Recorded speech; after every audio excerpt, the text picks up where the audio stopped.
देखो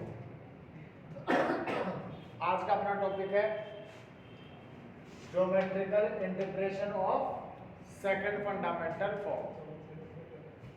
geometrical integration क्या है, ज्यामितीय रूप क्या है, किसका? सेकंड फंडामेंटल फॉर्म का। क्लियर है? तो देखो क्या होगा इसके अंदर। ये क्या है अपने पास, कोई कोऑर्डिनेट ले लिया अपन ने। क्लियर है? इस पर एक सरफेस ले लो। सरफेस क्या है अपने पास, ये एक सरफेस ले ली। क्लियर है क्या? ये हो गई अपने पास, क्या हो गई, एक सरफेस हो गई। क्लियर है क्या? यहां तक समझ में आया? इस पर कोई दो पॉइंट ले लो। ये पॉइंट अपन ने क्या ले लिया, P, और ये पॉइंट क्या ले लिया, यहां पर ले लो कोई Q पॉइंट ले लो यहां पर। समझ में आ गया भाई? ये पूरी सरफेस है, ये पूरा जैसे। क्लियर है? हमने क्या किया, ध्यान देना। ये जो यहां पर क्या है, इसको T मान लो। इसको क्या मान लिया अपन ने, T। क्लियर है? इस पॉइंट से जो इसको मिलाएंगे तो क्या बनेगी, कोण बनेगी क्या? इस P और Q को मिलाएंगे तो, क्योंकि वैसे तो ये आर्क है, और इसको मिलाएंगे तो ये क्या बन जाएगी, कोण बन जाएगी। क्लियर है? और हम इसको यहां से इसको मिला लेंगे। यहां तक समझ में आ गया क्या? क्लियर है? और डाउट यहां तक? ये हमारे पास क्या है, कैपिटल है, नॉर्मल। समझ में आया? अब देखिए यहां से ध्यान देना, ये जो प्लेन है, ये जो प्लेन है, जिस तरह ये है, यहां पर अपन ने क्या किया, एक परपेंडिकुलर लाइन ड्रॉ कर दी है। समझ में आ गया तक? इसको जैसे ये है ना, इस प्लेन पर ये क्या हो गया, आर, और इसको मैंने हमने यहां से मिला दिया। क्लियर है क्या? जैसे इस लाइन, ध्यान देना, एक गुंबद टाइप में आता है ना ऐसे, तो एक तो अपने पास क्या होगा, ये हो गई, ये इसके पैरेलल लाइन होगी। समझ में आ गया क्या? तो आपको इसमें अब देखो क्या रिजल्ट निकल के आता है, ये आपको बताना है। ये डायग्राम समझ में आ गया क्या सबको? क्लियर है क्या यहां तक? अब देखो ये क्या हो जाएगा अपने पास, इसके कोऑर्डिनेट और इसके कोऑर्डिनेट क्या होंगे, u और v। यही होगा क्या अपने पास, p के कोऑर्डिनेट। अच्छा, q के कोऑर्डिनेट कौन बताएगा भाई, u और प्लस का du एंड v प्लस का dv। समझ में आ गया क्या? अगर इसका पोजीशन वेक्टर r है, इसका r प्लस dr है, तो ये जो लाइन है ये क्या हो जाएगी, dr। समझ में आ गया क्या यहां से? क्या कहां पर भाई, ये जैसे इसका, इस पॉइंट का पोजीशन वेक्टर लेंगे कहीं पर भी, जैसे ये यहां पर एक पॉइंट ले लिया, इसका पोजीशन वेक्टर ले, इसका पोजीशन वेक्टर ले, तो ये इसका पोजीशन अगर r है तो इसका क्या हो जाएगा, इस वाले q का r प्लस dr, और ये अपन घटा के निकाल सकते हैं, तो ये क्या हो जाएगा अपने पास, dr। समझ में आ गया क्या यहां तक? डायग्राम समझ में आ गया?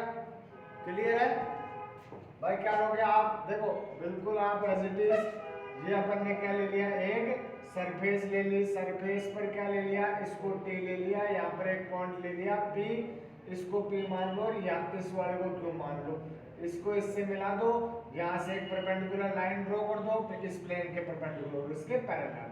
समझ में आ गया क्या? और इसको इससे मिला दो। समझ में आ गया? यहाँ से अपने पास क्या हो गया, जो ये लाइन है इन दोनों को मिला दो, तो ये तो dr हो गया, इसके कोऑर्डिनेट लिख दो, इसके कोऑर्डिनेट लिख दो। क्लियर है? अब जो रिलेशन होगा वो देखो यहाँ पर। यहाँ तक क्लियर है क्या? समझ में आ गया? तो देखिए यहाँ से,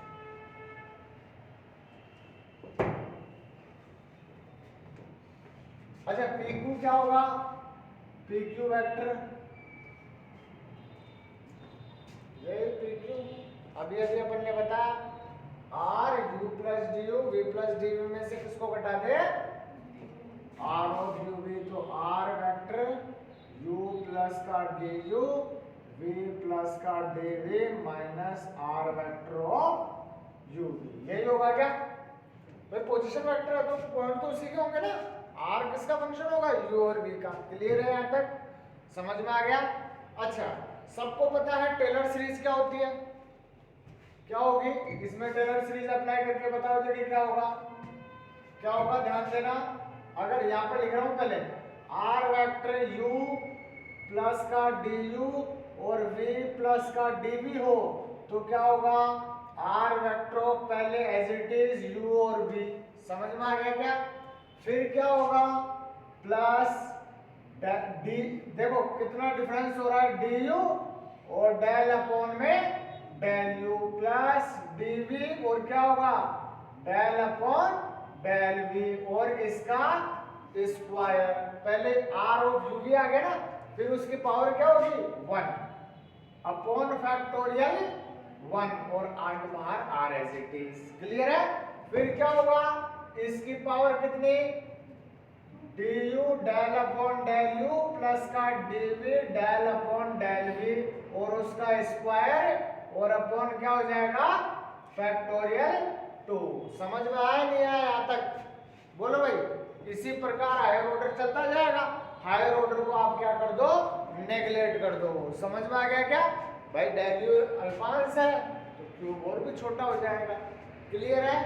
ये वैल्यू मैंने उठा के कहाँ रख दी, यहाँ रख देंगे तो पहले वाला तो इससे कैंसिल हो जाएगा और इसका मान पी क्यू का मान क्या आ जाएगा बताओ यहाँ से, del R upon del u क्या होता है R1 plus del R upon del v क्या होता है R2 dv प्लस आगे क्या होगा ए स्क्वायर मतलब d u square del square R का 2 बार यू के रेस्पेक्ट में तो क्या होगा R11 और क्या हो जाएगा डी यू स्क्वायर। क्लियर है क्या। प्लस इसका R22 और dv स्क्वायर प्लस 2ab तो 2R1 और क्या हो जाएगा del 2 R upon del u del v R12 लिख दो इसको और क्या होगा डी यू डी वी। समझ में आ गया क्या, या तो R12 लिख दो या R21 लिख दो, बात एक ही है। हायर ऑर्डर क्या हो गया नेगलेक्ट कर दिया अपन ने। समझ में आ गया। अब ये क्या है अपने पास पी क्यू का मान कितना था, पी क्यू का मान कितना है डी आर और R1 D you plus R2 dv R11 du square 2R12 du dv plus R22 dv square. समझ में आ गया क्या। बिल्कुल फैक्टोरियल तो नीचे लगा दो, ये लो यहाँ पर आएगा वही फैक्टोरियल 2 भूल गया अपन, यहाँ क्या आ गया फैक्टोरियल 2। समझ में आ गया। अब देखो यहाँ पर इसको किसके साथ प्रोडक्ट कर दे, एन कैप के साथ प्रोडक्ट कर दे। क्यों कर दे, क्योंकि हम जानते हैं n cap dot d R vector क्या था अपने पास, सेकंड फंडामेंटल फॉर्म आ रही थी क्या, यही निकाला था ना अपन ने, तो इसलिए हम क्या करा रहे हैं इसको प्रोडक्ट करवा रहे हैं किसके साथ एन कैप के साथ। तो इधर तो क्या हो गया n cap dot d R vector. अच्छा एन कैप डॉट R1 क्या होता है, एन कैप डॉट R1 याद करो कल ही बताया था, और एन कैप डॉट R2 क्या होता है n cap dot R11 du square n cap dot R12 du dv और n cap dot R22 dv square बटा फैक्टोरियल। हम जानते हैं ये परपेंडिकुलर होता है, जीरो हो गए तो ये भी जीरो होता है, तो क्या आ गया n cap dot R11 L आता है तो एल डी यू स्क्वायर, इसका मान क्या होता है n d u d v, इसका मान क्या होगा एन डी वी स्क्वायर और 2 गुणा n cap dot d R या फिर 2 को अपोन में रख लो। समझ में आ गया क्या। अब ध्यान देना यहाँ से यहां से सब लोग समझना भाई। इसको क्या लिख सकते हो आप, इस वैल्यू को, इस पीटी को, पीटी क्या है भाई, प्रोजेक्शन निकालना आता है। ये क्या है, एन कैप, एन कैप को किससे प्रोडक्ट कर दो, डी आर से, तो क्या आ जाएगा, प्रोजेक्शन पीटी आ जाएगा। मतलब क्या हो गया, n cap dot d R vector. समझ में आ गया क्या। अब देखो ये जो पीटी है ये किसके बराबर होगा, आर क्यू के बराबर होगा क्या, क्योंकि दोनों पैरेलल ही तो है भाई। ये वैल्यू यहां से अपन ने परपेंडिकुलर तो डाला था इस प्लेन पर, समझ में आ गया ना। तो इसको क्या लिख सकता हूं मैं, R इंटू क्यू, और इसका मान तो अपने पास है L D u square 2m du dv और प्लस का n dv स्क्वायर, और अपॉन में क्या हो जाएगा, फैक्टोरियल 2। फैक्टोरियल 2 को इधर ले आए तो 2 गुणा आर क्यू किसके बराबर हो गया, सेकंड फंडामेंटल फॉर्म। ये कहता है कौन, ज्योमेट्रिकल इंटीग्रेशन किसका, सेकंड फंडामेंटल फॉर्म का। क्लियर है क्या, किसके बराबर होगा, 2 गुणा आर क्यू के बराबर होगा सेकंड फंडामेंटल फॉर्म। क्लियर है क्या, समझ में आ गया पूरा। इस तरीके से आप एग्जाम में इसको कंप्लीट करोगे। नेक्स्ट चले आगे, चलो भाई नेक्स्ट देखो आगे, अगली कंडीशन ध्यान देना, एग्जाम में पूछी गई है, ठीक है ना। तो इसको एज इट इज करोगे आप लोग।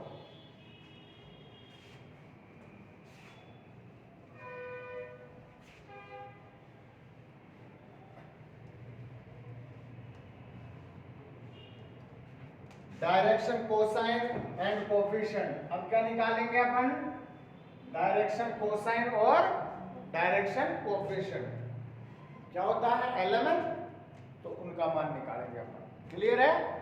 सबसे पहले किसके लिए, direction coefficient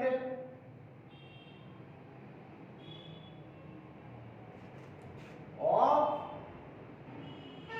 unit tangent vector.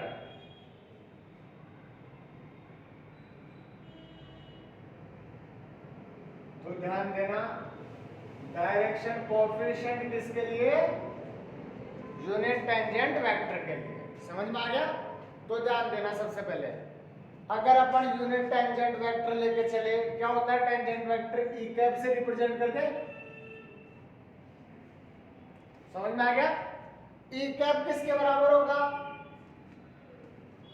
जैसे r1 और r2 वेक्टर होता है तो डायरेक्शन कोएफिशिएंट की फॉर्म में क्या होगा, l1 r1 प्लस का m1 और r1 वेक्टर। क्लियर है क्या। ये क्या हो गया, टेंजेंट वेक्टर की फॉर्म हो गई। अगर हम इसको किस में लिखे, वेक्टर की फॉर्म में लिखे, तो यहां पर क्या आएगा, ए वेक्टर आएगा। ये किस में है, यूनिट टेंजेंट वेक्टर के फॉर्म में। किसकी फॉर्म में है, यूनिट टेंजेंट वेक्टर की फॉर्म में। समझ में आ गया क्या। ई कैप बराबर क्या हो गया, L1 R1 plus M1 R1। Clear है यहां पर। अच्छा हम क्या करें, ई कैप का स्क्वायर किसके बराबर होता है, 1 के बराबर होगा। कर दे इस पूरे का स्क्वायर, करो इस पूरे का स्क्वायर, तो क्या होगा, L1 स्क्वायर R1 वेक्टर का square M1 square R1 vector का स्क्वायर, और क्या होगा 2L1 M1 R1 वेक्टर और R2 वेक्टर। क्लियर है क्या, लिख सकते हैं इसको, कोई डाउट, समझ में आएगा। इसका स्क्वायर क्या है, इसी के साथ प्रोडक्ट करवाया इसको। यहां तक कोई डाउट है तो पूछ सकते हो आप लोग। समझ में आ गया। हाँ भाई, R1 का स्क्वायर क्या होता है, किसको पता है R1 का स्क्वायर, याद करो R1 स्क्वायर क्या था, E बराबर R1 स्क्वायर था। क्लियर है क्या। तो यहां से क्या आएगा अपने पास, 1 इज इक्वल टू, यहां पर क्या आएगा अपने पास, E L1 का स्क्वायर और E, सॉरी ये R1 था, R2 आएगा ना यहाँ पर, R2 आएगा ना, तो E ये क्या होता है G m1 का स्क्वायर प्लस का 2 L1 m1 r1 dot r2 F होता है। समझ में आ गया क्या? क्लियर है यहाँ तक? बोलो भाई, यहाँ तक कोई डाउट है तो पूछ सकते हो। आपको पता है हमने फर्स्ट फंडामेंटल फॉर्म किस में लिखी थी? क्या होती है first fundamental form? ds square बराबर क्या था? e du स्क्वायर प्लस का 2f du dv प्लस का g dv स्क्वायर। यही था क्या अपने पास? हम इसमें किसका भाग लगाए? ds स्क्वायर का भाग लगाए तो ये क्या हो जाएगा? e du अपॉन में ds का स्क्वायर प्लस का 2f du अपॉन में ds और dv अपॉन में ds और प्लस का g dv अपॉन ds का स्क्वायर। तो मुझे ये बताओ L1 का मान क्या आ गया? कंपैरिजन कर दो दोनों का। तो du अपॉन में और m1 का मान क्या आ गया? dv अपॉन में। ये क्या हो गया अपने पास? Direction coefficient. किसके लिए किसकी फॉर्म में? बोलो भाई, यूनिट टेंजेंट वेक्टर की फॉर्म में। क्लियर है क्या? समझ में आ गई है? बोलो भाई। अब किसके लिए निकालेंगे? Direction coefficient of tangent vector in tangent plane के लिए। समझ में आ गया क्या? तो देखो नेक्स्ट वाला, पहले वाला समझ में आ गया सबको? दूसरे वाला सेकंड कंडीशन देखो कैसे निकले।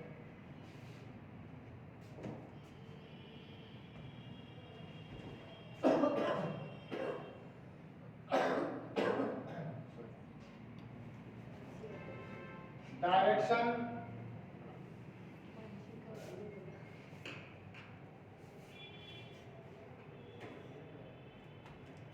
Coefficient of any tangent vector in tangent plane के।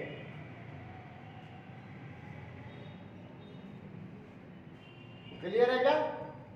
इसके लिए आपको निकालना है क्या? Direction coefficient of any tangent vector. किसके लिए? किसी टेंजेंट वेक्टर के लिए किसी टेंजेंट प्लेन के अंदर आपको क्या निकालना है? Direction coefficient. क्लियर है क्या?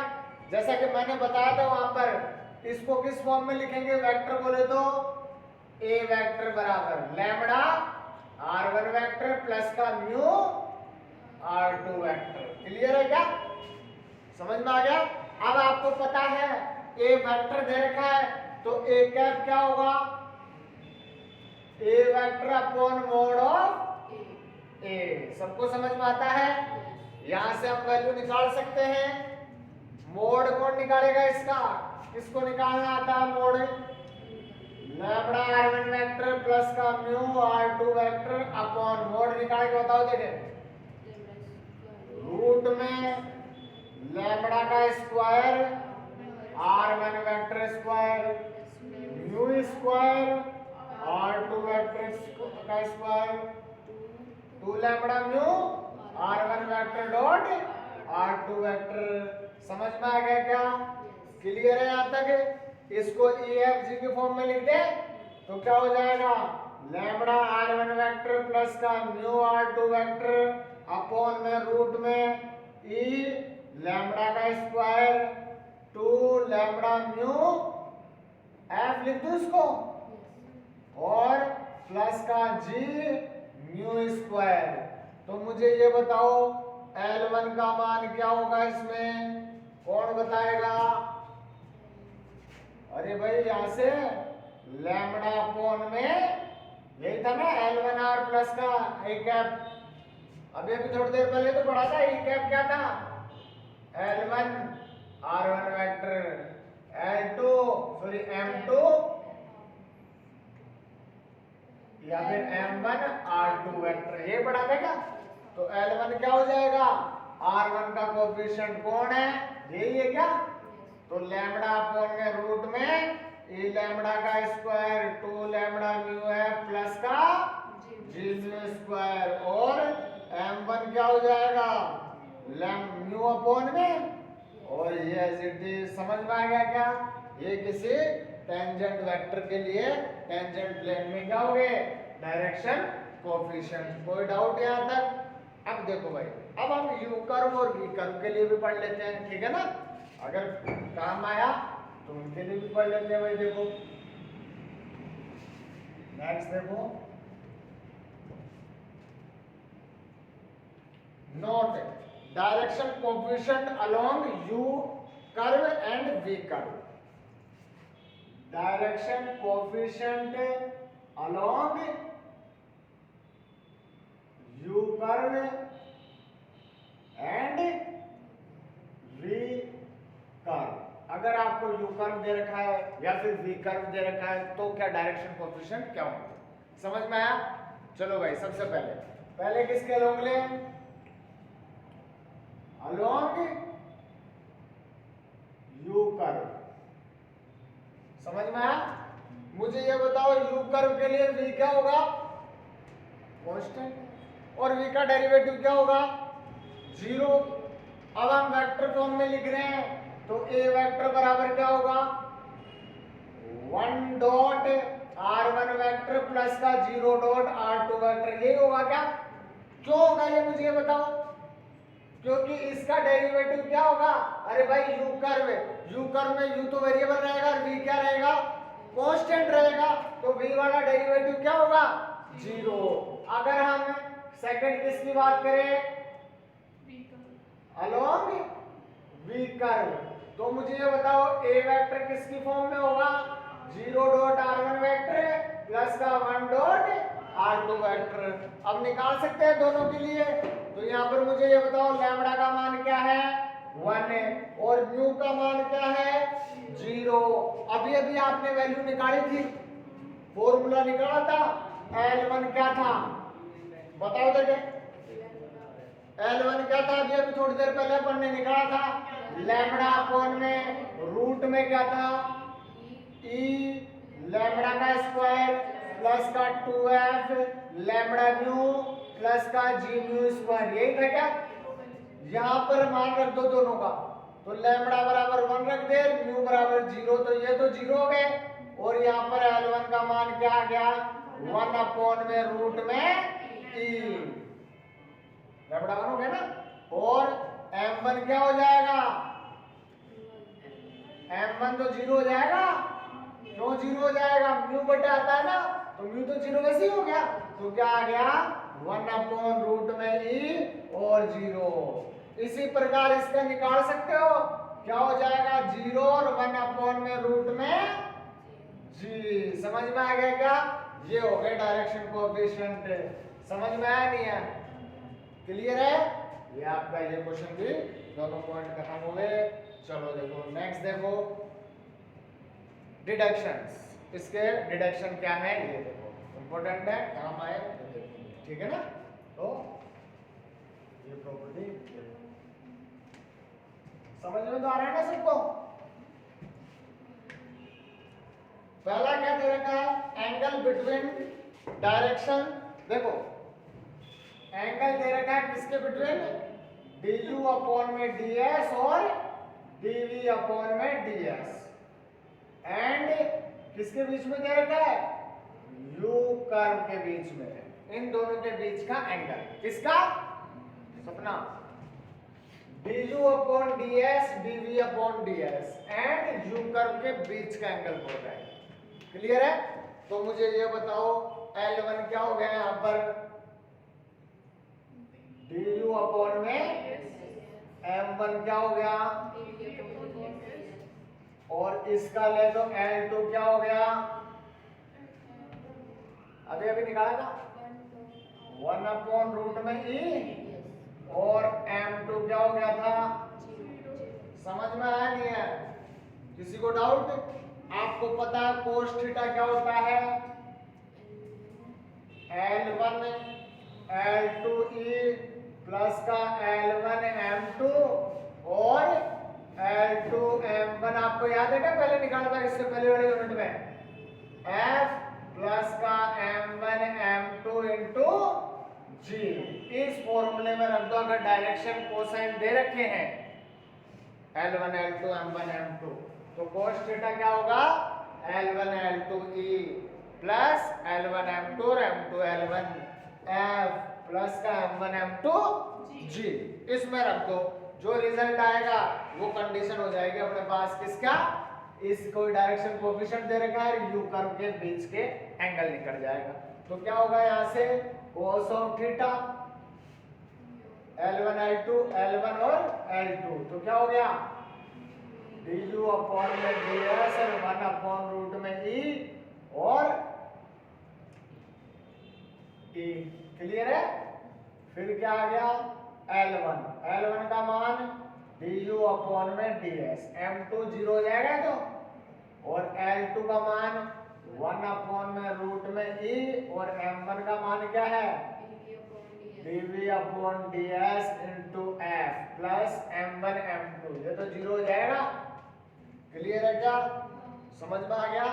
1 अपॉन रूट में e को कॉमन ले ले, दोनों में आ रहा है इसलिए, और ये क्या आ गया e du अपॉन में ds प्लस का f dv और ds तो भले ही नीचे लगा दो। क्लियर है क्या, यहां तक समझ में आ गया, कोई डाउट। तो ये अपने पास कंडीशन आ गई e du प्लस का f of dv upon ds और 1 by root of e। Clear है क्या। इसको और क्या लिख सकते हो, cos of theta is equal to 1 by root e and क्या होगा e du by ds plus का f of dv by ds and as it is. अगर आपको क्या दे रखा है, डायरेक्शन कोएफिशिएंट दे रखा है किसका, किसी पॉइंट का, जैसे du अपॉन ds है dv अपॉन ds, और किसके लिए बोले u कर्व के अलोंग आपको क्या पूछे, एंगल पूछे, तो कौन सा फॉर्मूला अपन लगा सकते हैं यहाँ से, और आप फॉर्मूला प्रूफ भी कर सकते हो कि cos थीटा के अंदर आप दोनों का मान रख दो L1 L2 और M1 M2 का, आपके पास ये रिजल्ट आ जाएगा। अच्छा, सिमिलरली आप मुझे ये बताओ कि डायरेक्शन कोएफिशिएंट किसका, du अपॉन में ds एंड dv अपॉन में ds एंड किसका v कर्व का बता के निकाल के बताओ, v कर्व का। सबसे पहले आप v कर्व के लिए क्या होगा, बस सेम रहेगा कि du अपॉन में ds dv अपॉन में ds, ये तो L1 हो गया और ये M1 हो गया। L2 क्या हो जाएगा 0, ये L2 हो गया, और M2 क्या होगा 1 अपॉन में रूट में g। समझ में आ गया ना सबको। आपको क्या करना है, इसी फॉर्मूले में मान रखना है और रिजल्ट आ जाएगा अपना किसमें, रूट g में आएगा। इस बार क्या कॉमन आएगा 1 अपॉन में रूट में g और f dv अपॉन ds, ये एज इट इज आएगा। समझ में आ गया क्या, क्लियर है यहाँ तक। नेक्स्ट चलो अगली कंडीशन। अब देखो भाई, family of curve, next topic है अपना क्या, फैमिली ऑफ कर्व्स। तो ध्यान दीजिए,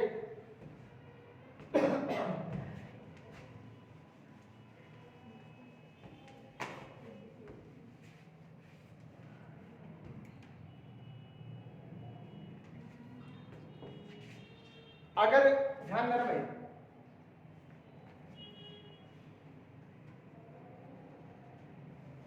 फैमिली ऑफ कर्व्स क्या होता है, फैमिली ऑफ कर्व्स निकालने के लिए अपन को क्या चाहिए, इक्वेशन ऑफ सरफेस चाहिए।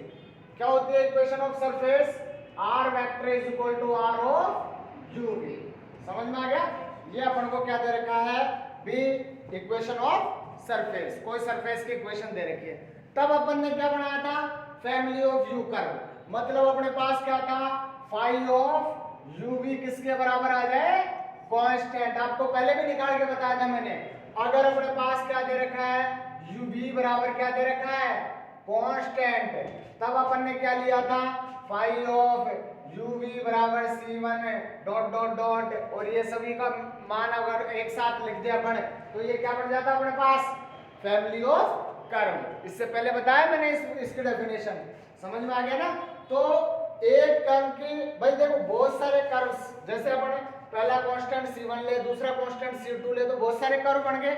उन सब कर्व को मिला के अपन क्या बना सकते हैं, फैमिली ऑफ कर्व्स बना सकते हैं। वो फैमिली ऑफ कर्व क्या होगी, U फैमिली की होगी या फिर V फैमिली की होगी। समझ में आ गया ना। तो ये जो फाई ऑफ U V होगा ना, अब phi U V phi U का है या फिर V का है, तो इसको ही क्या बोलेंगे अपन, फैमिली ऑफ कर्व बोलेंगे। समझ में आ गया। तो ये अपने पास क्या कहलाती है, अगर सरफेस की इक्वेशन दे रखी है R equal to U and V, then phi of U V is equal to क्या कहलाएगा, फैमिली ऑफ कर्व। क्लियर है क्या। हमें क्या निकालना है, differential equation of family of curve. इसकी डिफरेंशियल इक्वेशन क्या होगी, समझ में आएगा। कोई भी फैमिली ऑफ कर्व दे रखा, आगे इस पे क्वेश्चंस आएंगे, तो हम फैमिली ऑफ कर्व क्या लेंगे, फाई U V बराबर C। अब जैसे फैमिली ऑफ कर्व लेंगे तो इसके डायरेक्शन कोएफिशिएंट लेने पड़ेंगे। अब डायरेक्शन कोएफिशिएंट कैसे आएगा वो मैं निकाल के बताऊंगा ऐसे, ठीक है ना। जैसे du ले लिया, dv ले लिया, तो वो क्या हो गया, डायरेक्शन कोएफिशिएंट हो गए इसके। क्लियर है यहां तक। तो देखिए यहां से अपने पास क्या दे रखा है, फाई u v बराबर कांस्टेंट दे रखा है। हम जानते हैं इसका डेरिवेटिव करें, तो डेरिवेटिव क्या करेंगे, डेल फाई अपॉन में डेल u, फिर u का भी होगा तो du plus chain rule method लगेगा। इसी प्रकार किसका, डेल फाई अपॉन में डेल v इंटू dv, और बराबर कांस्टेंट है तो क्या हो जाएगा, 0। समझ में आ गया डिफरेंशियल इक्वेशन। अगर अपने पास पीछे अपन ने पढ़ा था, बीएससी में पढ़ा है, f ऑफ x y बराबर कांस्टेंट, देन डिफरेंशियल इक्वेशन क्या होगी, del f upon del x into dx plus का del f upon del y into dy is equal to 0। समझ में आ गया क्या। यही यहां पर अपने पास कि इसका डेरिवेटिव कर रहे हैं अपन, तो क्या हो गया, डेल फाई अपॉन में del u into du।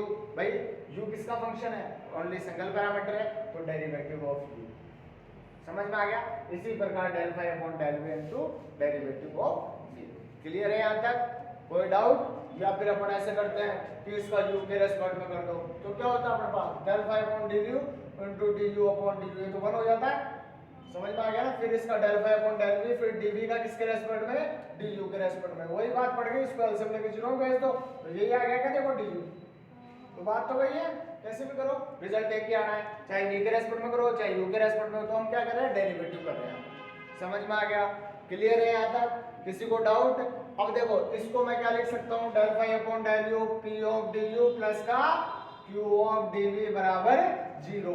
p किसको मान लिया अपन ने, del phi upon del u, q किसको मान लिया, डेल फाई अपॉन में डेल v। क्लियर है क्या यहां तक, किसी को डाउट है क्या। तो अपने पास किसकी मान आ गया, p del phi upon del u आ गया, और q का मान क्या आ गया, del phi upon del u। यही इक्वेशन क्या कहलाएगी, डिफरेंशियल इक्वेशन कहलाएगी, किसकी, फैमिली ऑफ कर्व की। क्लियर है क्या, फैमिली ऑफ कर्व की डिफरेंशियल इक्वेशन कौन सी हो गई, p du प्लस का q dv। क्लियर है यहां तक। अब देखो नेक्स्ट क्या पूछ रहा है, ये डायरेक्शन कोसाइन ऑफ टेंजेंट। हम इसके क्या निकालेंगे, डायरेक्शन कोसाइन निकालेंगे, किसके, टेंजेंट के। सबसे पहले किसके लिए, अलोंग यूनिट टेंजेंट वेक्टर। समझ में आ गया।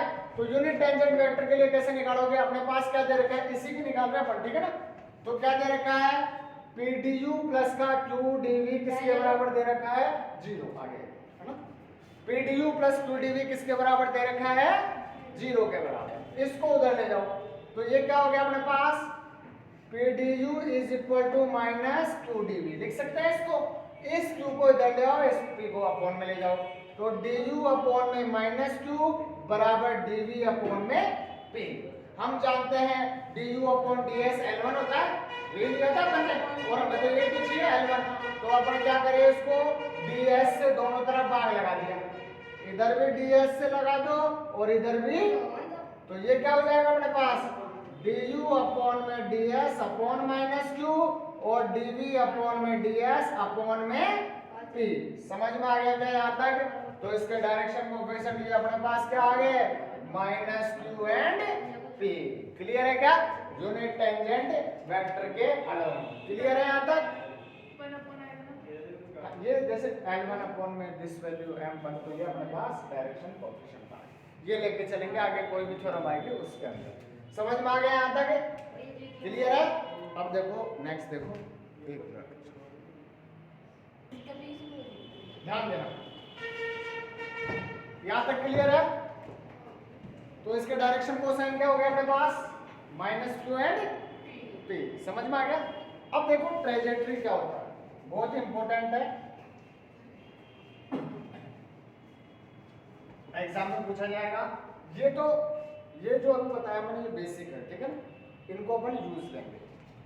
जैसे पहले वाला करवाया था मैंने, आज जो पहली थ्योरम करवाई थी वो इंपॉर्टेंट है, इसके बाद में ये बेसिक है, ठीक है ना। अब जो मैं एक फॉर्मूला ड्राइव कराऊंगा वो फॉर्मूला इंपॉर्टेंट है, और आगे के जो क्वेश्चंस हैं इनमें से आपको 100% मिल जाएगा, ठीक है ना। तो आगे वाला पार्ट पे ये आना ही चाहिए मगर आपको, ठीक है ना। मगर यहाँ से क्वेश्चन देखो क्या दे रखा है, ट्रेजेक्टरी क्या होता है? ट्रेजेक्टरी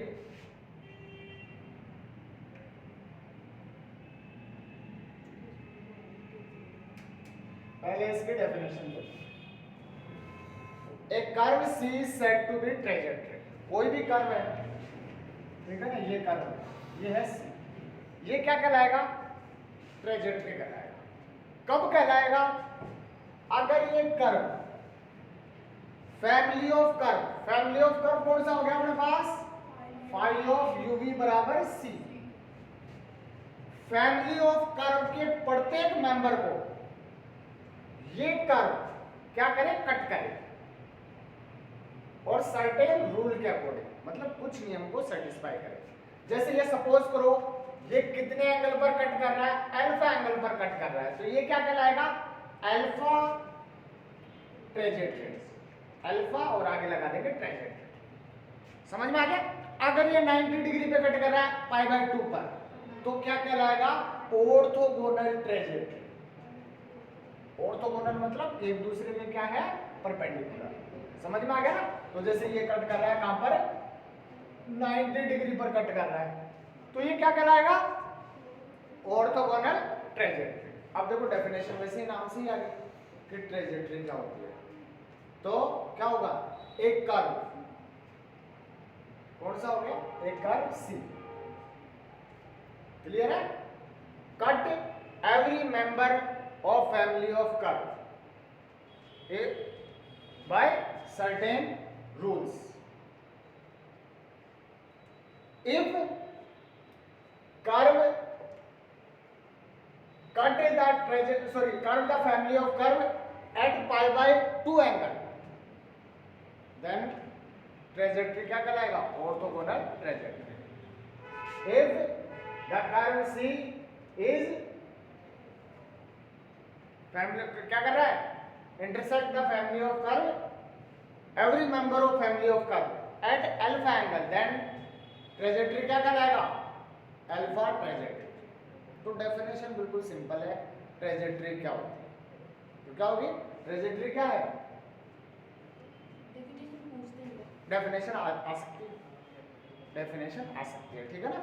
तो एक curve C is said to be trajectory. एक कर्व C क्या कहलाएगा? ट्रेजेक्टरी कहलाएगा। कब कहलाएगा? Every member of family of curve is intersect curve C at angle alpha, then is called alpha trajectory। या फिर π/2 पर कट कर रहा है तो वो क्या कहलाएगा? ऑर्थोगोनल ट्रेजेक्टरी कहलाएगा। क्लियर है क्या? अब देखो equation of orthogonal trajectory most important है, ऑर्थोगोनल ट्रेजेक्टरी की इक्वेशन, ठीक है ना। ये कैसे निकालेंगे ध्यान रखना, ठीक है ना, सब लोग समझ रहे हैं इसको, यूज लेंगे इसको, ठीक है। अपने पास क्या दे रखा है? फाई ऑफ यूवी बराबर क्या दे रखा है? सी, ये दे रखा है। इसकी डिफरेंशियल इक्वेशन निकालो, सबको पता है क्या होता है? P of D you plus का क्यू ऑफ डी वी बराबर सी। समझ में आ गया? यहां से और क्या लिख सकते हैं अपन इसको? D u upon minus Q बराबर डी वी अपॉन P। तो अपने पास इसका डायरेक्शन कोसाइन क्या आ गया? Minus Q and P। समझ में आ गया क्या? क्लियर है क्या? अब देखो ये इसने अपन ने डायरेक्शन कोसाइन ले लिए माइनस क्यू और P। ये डायरेक्शन कोसाइन है किसके? इस फैमिली ऑफ कर्व के। अब ये किसी कर्व को तो कट करेगा ना, तो उस कर्व का डायरेक्शन कोसाइन भी अपन को चाहिए, वो अपन मान के चलेंगे। सपोज करो वो क्या ले लूं मैं? डेल यू, और क्या ले लूं? डेल। हमेशा एक तो अपन यहां से निकाल सकते हैं। अब वो कट करने के लिए कोई दूसरा मेंबर तो चाहिए ना, तो एक के डायरेक्शन कोसाइन तो अपन यहाँ से ले लेंगे माइनस क्यू और पी। अब वो दूसरे को कट करने के लिए दूसरे का तो चाहिए ना अपन को, वो क्या लेके चलते हैं अपन, लेट करके चलते हैं डेल यू और डेल v। समझ में आ गया, ये L1 L2 sorry L1 M1 और ये L2 M2 आ गया। क्लियर है क्या? अब ये क्या होगा, 90 डिग्री पे कट करेगा, 90 डिग्री पे कट करेगा, इसका मतलब क्या था अपने पास, कौन सा फॉर्मूला लगाएंगे, कौन बताएगा मुझे। 90 डिग्री पे कट करेगा, इसका मतलब क्या हुआ, cos थीटा बराबर, याद करो, अगर एंगल 90 है इसका मतलब cos थीटा क्या होगा, cos 90 क्या होता है, 0। अरे भाई अभी थोड़ी देर पहले cos थीटा बताया था मैंने। अगर आपके पास L1 M1 और L2 M2 है तो क्या था अपने पास, L1 L2 E plus L1 M2 और M1 L2 F प्लस का M1 M2 G। समझ में आ गया क्या, यही था क्या अपने पास, क्लियर है क्या? अब ये ऑर्थोगोनल है, इसका मतलब ये क्या हो जाएगा, रख दो यहाँ पर 0, ये लो, और L1 L2 E सबका मान पड़ा आपके पास, L1 L2 M1 M2, तो L1 L2 मतलब ये रहा L1 ये रहा L2, तो क्या हो जाएगा माइनस का Q E du या डेल यू। समझ में आ गया क्या, प्लस L1 का मान क्या है, माइनस का Q, M1 का मान क्या है, ये रहा, तो P सॉरी M2 होगा ना, डेल V, और प्लस का L2 का मान क्या है, डेल U, और M1 का मान क्या है, P, और क्या हो जाएगा डेल U F, प्लस का M1 M2, तो M1 M2 क्या होगा, GP into delta of V। Clear है क्या, यहाँ पर समझ में आया नहीं है, यहाँ तक कोई डाउट है, क्लियर है? इसको सॉल्व कर लो, जो रिजल्ट बन रहा है वो रिजल्ट बना दो। तो देखो किस किस फॉर्म में दे रखा है, du du dv dv, दो ही फॉर्म में दे रखा है, du वालों को अलग रख लो, dv वालों को अलग रख लो, तो क्या हो गया अपने पास, pf माइनस qe और डेल u। अगला क्या हो जाएगा, gp माइनस qf और डेल v बराबर 0। इस फॉर्मूले में आप मान रख देना। समझ में आ गया, क्लियर है क्या? Fp minus QE del u और Gp minus QF del v, orthogonal trajectory का क्या आ गई, कंडीशन आ गई, y/2 पर कट करेगा ना, तो उसके लिए कंडीशन आ गई। अगर आपको ये फॉर्मूला याद नहीं हो रहा तो क्या करोगे, cos थीटा का फॉर्मूला लिखो, क्या आता है, L1 L2 E प्लस का L1 M2 plus M1 L2 F plus का G1 G2 G, हाँ सॉरी M1 M2 G। अपने पास किस किस का मान चाहिए, L1 M1 और L2 M2।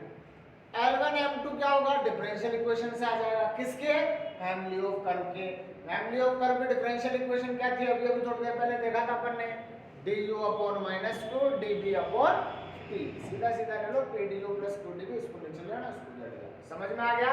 इसके बाद में क्या था, जो दूसरी फैमिली से भाई एक टच करेगा, क्रॉस करेगा भाई, इंटरसेक्ट करेगा, तो उसका अपन क्या लेके चलेंगे, डायरेक्शन कोसाइन लेके चलेंगे। वो क्या मानते हैं, du और dv, उन दोनों को उठा के इसमें रख दो, आपका रिजल्ट आ जाएगा। समझ में आ गया? तो आप डायरेक्ट याद रखो या फिर निकालो इसको।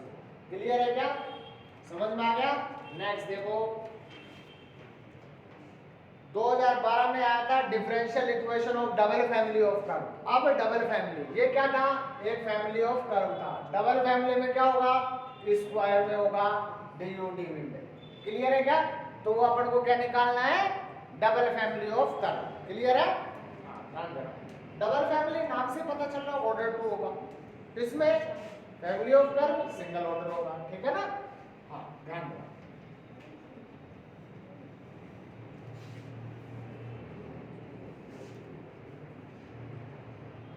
अब क्वेश्चन स्टार्ट होने वाले हैं, ये लास्ट, इसके बाद में थोड़ी देर लास्ट है। इसकी ऑर्थोगोनलिटी और फिर क्वेश्चन स्टार्ट होगा। Differential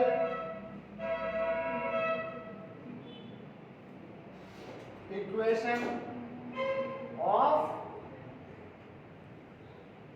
double family of curve.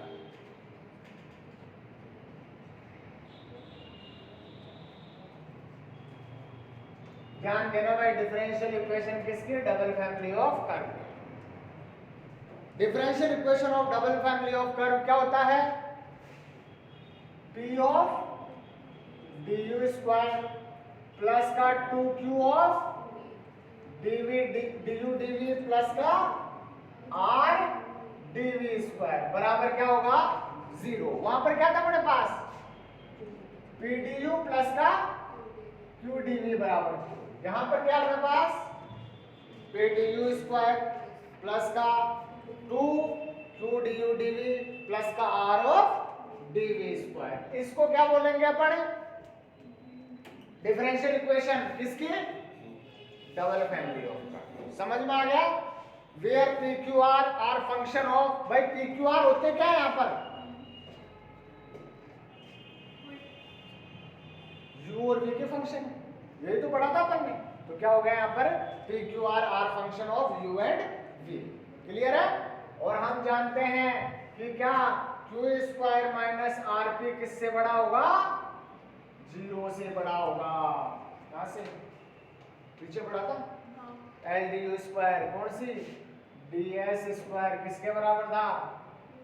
e du square plus का 2f du dv प्लस का g dv स्क्वायर क्या था? रूट में eg माइनस f स्क्वायर, यही था क्या अपने पास? तो चाहे यहां से ये ले लो कि क्या q स्क्वायर, यही था ना अपने पास, q square minus r into P. Clear है क्या? ये क्या होगा? 0 से बड़ा होगा। क्लियर है? तो डबल फैमिली की इक्वेशन अगर पूछे तो क्या होगा? सीधा सीधा लिख देना क्या? p du स्क्वायर प्लस का 2q du dv plus r dv square बराबर 0 is called family of, double family of curve. या फिर फैमिली ऑफ कर्व तो सिंगल फैमिली हो गई, और ये क्या कहलाएगी? डबल फैमिली ऑफ कर्व, जहां पर PQR क्या है? Function of u and v, और इसका मान क्या होगा? 0 से बड़ा होगा। क्लियर है क्या? समझ में आ गया? अब देखो कंडीशन ऑफ ऑर्थोगोनलिटी, इसकी ऑर्थोगोनलिटी और निकालो, क्योंकि ये आगे क्वेश्चनों में पूछेगा। ठीक है ना? कोई भी डबल फैमिली दे दी तो उसके कंडीशन पूछो, ऑर्थोगोनलिटी के डायरेक्ट फॉर्मूला अप्लाई कर देंगे अपन। क्लियर है यहां तक? तो देखिए यहां से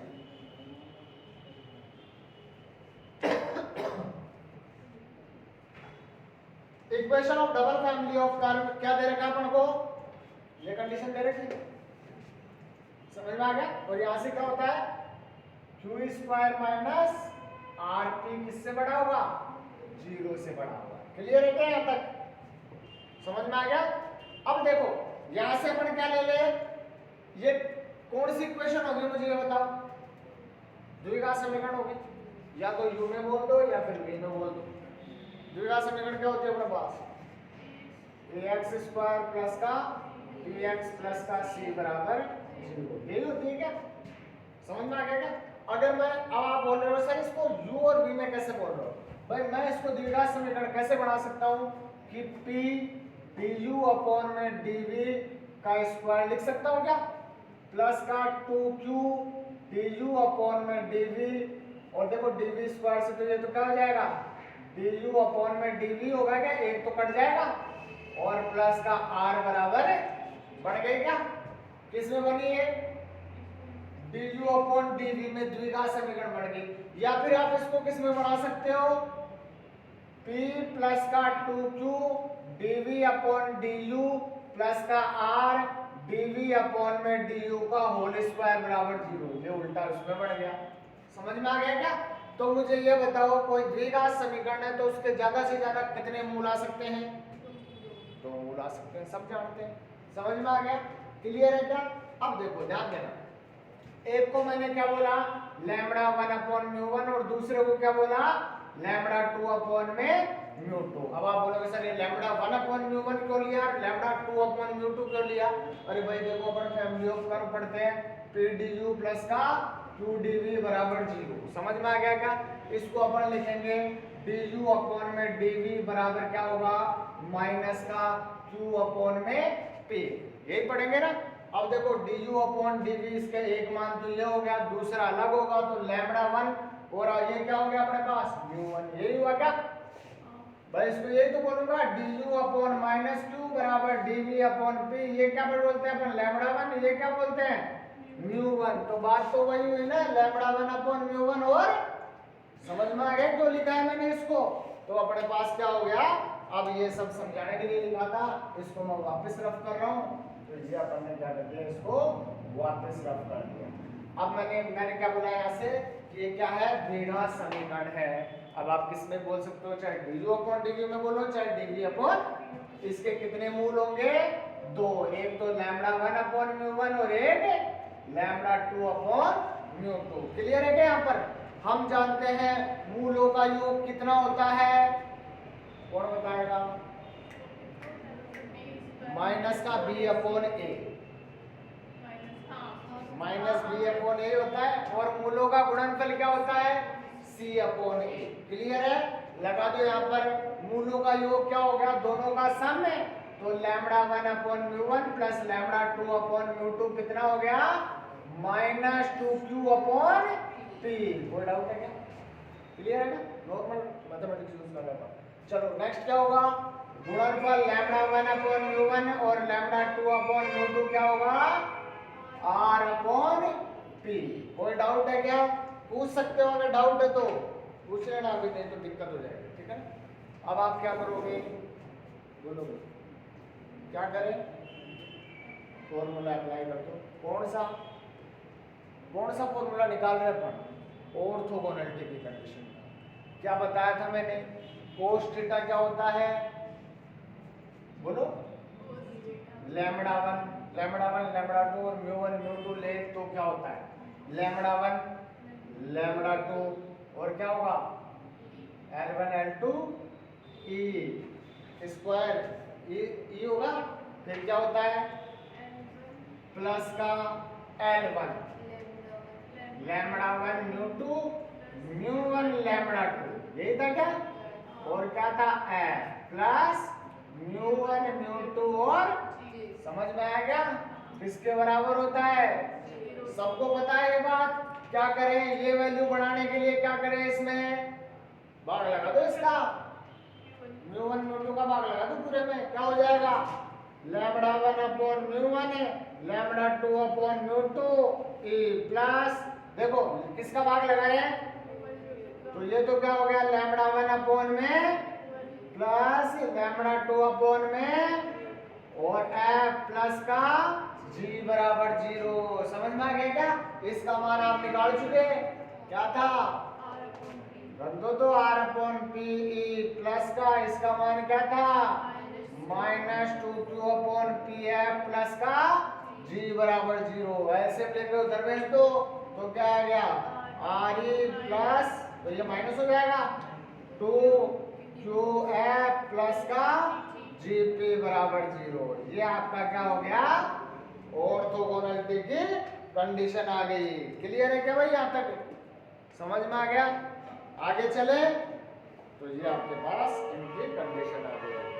अब देखो, अब अपन क्वेश्चन निकालते हैं। पहला क्वेश्चन समझ में आ गया?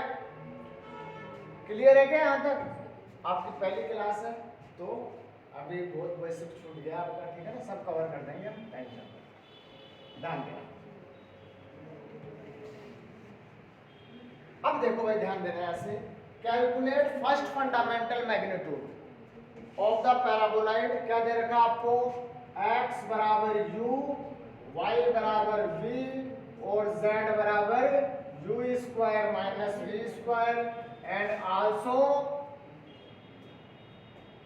Find h। आपको और क्या निकालना है, h का मान निकालना है। बोलो भाई, किसने क्या बोला, क्या कैलकुलेट करना है, फर्स्ट फंडामेंटल मैग्नीट्यूड। क्या होता है फर्स्ट फंडामेंटल मैग्नीट्यूड, सबको आते हैं, क्या होता है E, क्या होता है r1 स्क्वायर, F क्या होता है r1 dot r2 vector, clear है क्या, G क्या होता है r2 वेक्टर का स्क्वायर, और H क्या होता है रूट में EG माइनस, ये चारों चीजें पूछ रहा है। अब सबसे पहले आपको R चाहिए, R तो ये दे रखा है वेक्टर फॉर्म में x y z, क्या हो गया R वेक्टर, क्या लिखोगे वेक्टर फॉर्म में लिखना चाहते हो uv और u square minus v square, क्या चाहिए आपको r1, r1 क्या होता है u के रेस्पेक्ट में डेरिवेटिव, तो ये तो क्या आ गया 1, ये क्या हो गया 0, और ये क्या हो गया 2u, v का 0 हो जाएगा, समझ में आ गया क्या, r1 क्या होगा del r upon del u, इसी प्रकार r2 निकाल लो del r upon del v, तो ये r2 हो जाएगा, क्या हो जाएगा 0 1 और माइनस 2v। अच्छा अगर अगला क्या चाहिए अपन को r1 डॉट r2 निकाल ही लेंगे f, क्लियर है क्या, तो ये इन दोनों का प्रोडक्ट कर दो, तो क्या आ जाएगा 0 0, ये क्या हो जाएगा r1 vector dot r2 vector क्या होगा 0 0 और 4uv माइनस का, समझ में आ गया। अगला क्या होगा h क्या होगा, h बराबर रूट में eg माइनस एफ स्क्वायर, तो सबसे पहले e का मान निकालो, e क्या होता है इसका स्क्वायर, तो क्या होगा अपने पास इसका इसी के साथ 1 प्लस का 2 4u स्क्वायर, यही होगा क्या, अरे भाई पहले इसको वेक्टर फॉर्म में लिख लो, तो r1 वेक्टर क्या हो गया बोलो i कैप प्लस का 2u k कैप, यही होगा। अब इसका इसके साथ ही प्रोडक्ट करा दो, तो r1 vector i cap 1 plus का k कैप 4u स्क्वायर हो जाएगा, ये तो आएगा, चाहे ऐसे करा दो चाहे डायरेक्ट करा दो, एक ही बात है, हम डायरेक्ट करेंगे आगे, ठीक है ना। इसी प्रकार इसका क्या होगा r2 वेक्टर का स्क्वायर क्या होगा 1 प्लस का 4v स्क्वायर, क्लियर है क्या। और नेक्स्ट क्या अपने पास r1 डॉट r2 ये आएगा अपने पास, r1 vector dot r2 vector क्या आ गया माइनस 4uv, क्लियर है क्या, समझ में आ गया। अब किसका मान निकालना आपको h, क्या होता है रूट में ये e आ गया, ये f आ गया, ये g आ गया, तो क्या था इन दोनों का प्रोडक्ट, तो 1 plus 4u square 1 plus 4v square और माइनस ये प्लस का, भाई ये तो था अपने पास eg माइनस रूट में eg माइनस h बराबर रूट में ag माइनस एफ स्क्वायर, तो e इंटू जी, सॉरी ये इसके साथ होगा माइनस 4uv और h स्क्वायर मतलब माइनस 1 प्लस 4v स्क्वायर का होल स्क्वायर, सॉल्व कर लो इसको, क्लियर है। सॉल्व करेंगे तो h का मान आ जाएगा जो क्या निकल के आएगा अपने पास 1 प्लस u स्क्वायर, क्लियर है क्या। f r1 डॉट r2 होगा ना, f r1 डॉट r2 होगा ना, ये हो गया, ठीक है ना, उल्टा लिख दिया ना अपन, पहले से ही कर रहे थे, तो 1 प्लस 4v स्क्वायर और माइनस 4u, ठीक है ना। अब इसको सॉल्व कर लेना h का मान, क्लियर है, सिंपल सा क्वेश्चन था, कुछ जीरो लेवल का क्वेश्चन था। अब देखो भाई 2016 में एक क्वेश्चन पूछा गया है जो क्या है ध्यान देना, ठीक है ना, 2016 में ये क्वेश्चन आया है और बिल्कुल अपन ने पहले जो क्वेश्चन किए थे वही क्वेश्चन है सेम, क्या दिया है कैलकुलेट, क्या निकालना आपको E F G और H, इनको कैलकुलेट करना है।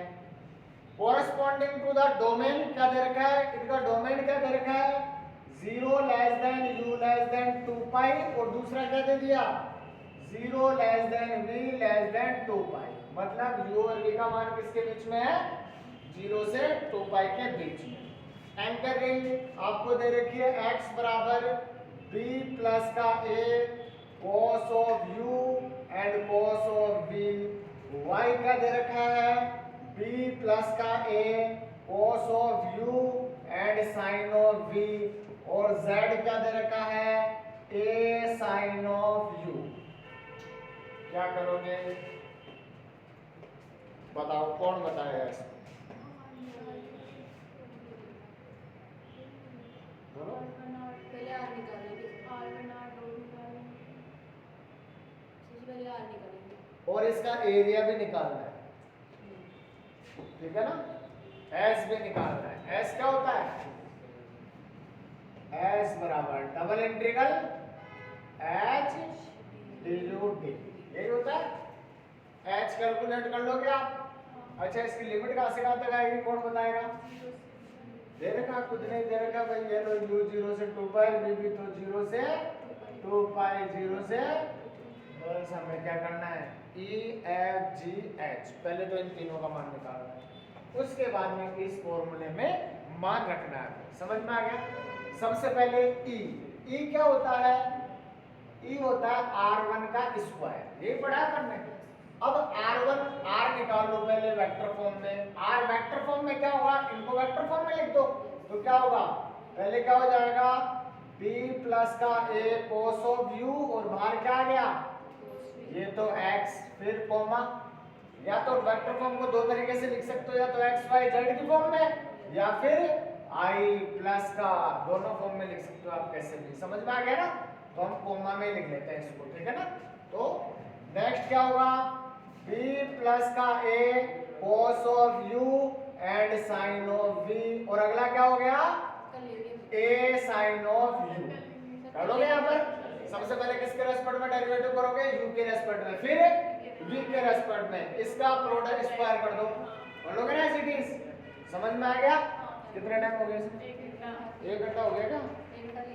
तो देखो भाई, एक ये क्वेश्चन आप करके आओगे, कल मैं इसके आगे पढ़ाऊंगा आपको, ठीक है? क्या हुआ?